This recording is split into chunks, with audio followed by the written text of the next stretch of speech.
WTA is my main form of transportation going to my workplace on a 5-day-a-week basis.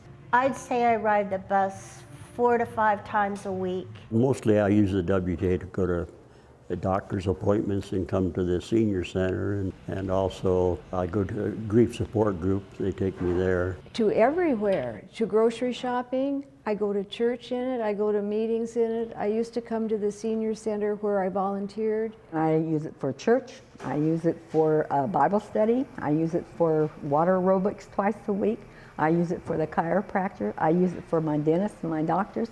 They just take me everywhere. It's economical, and most importantly to me, it's helping the environment in that I'm not adding to the carbon count.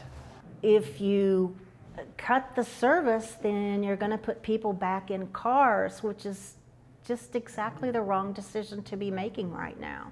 I do believe that seniors could be forced to get back into their cars and drive, and that is detrimental. I don't think it would be a very good idea for them to go back to driving, because I've ridden with some seniors, and it's a little bit scary.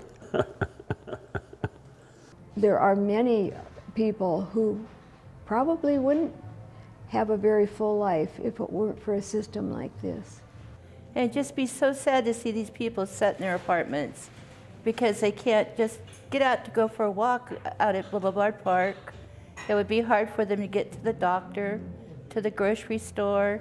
If I couldn't use WTA service like now, I would be homebound because my family, they all work or going to school. It's not going to just affect me. It's going to affect a lot of people. We've got people that work at night. We've got people that work on Sundays. It's not just the people that go to church. It's not just people that have recreation activities at night. If the taxes were increased 2 cents on the $10 bill, I would feel that it's a very good investment.